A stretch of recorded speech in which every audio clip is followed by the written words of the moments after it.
In New York City, you can't just build as high as you want. Every floor, every window, every inch of space is regulated.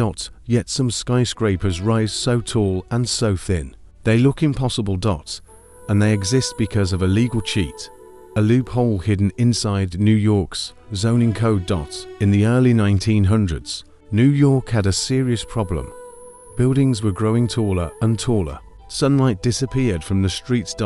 So in 1916, the city created zoning laws, rules that controlled how big buildings could be. The most important rule: floor area ratio. Or FAR. Think of FAR as a height budget. If your land allows 100,000 square feet, you can arrange that space however you want, 10 floors, 20 floors. But once you hit the limit, you're done. No exceptions. At least that's what everyone believed, because buried inside the law was something strange. Not every building uses all of its allowed space. A church, a small shop, a historic building. They often sit on unused vertical space, unused air. And New York law allows that unused air to be sold. Developers realized they weren't just buying land anymore, they were buying the sky. These became known as air rights. If your neighbor wasn't using all their height, you could buy the difference, stack it, combine it.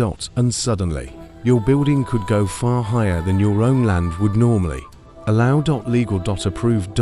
But controversial. Developers began assembling city blocks like puzzles, buying multiple buildings, collecting their unused air, stacking invisible height on top of invisible height.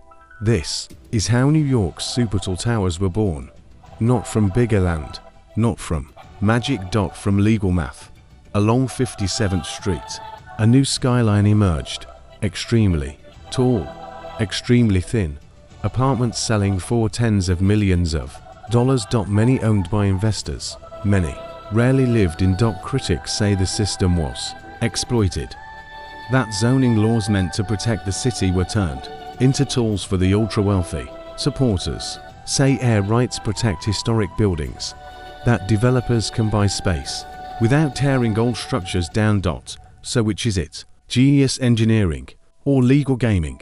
These towers now cast enormous shadows across Central Park, across neighborhoods, and New York continues debating how much is too much. But one truth remains. As long as air can be bought, New York will keep reaching higher. Because in this city, the skyline isn't just built with steel. It's built with loopholes.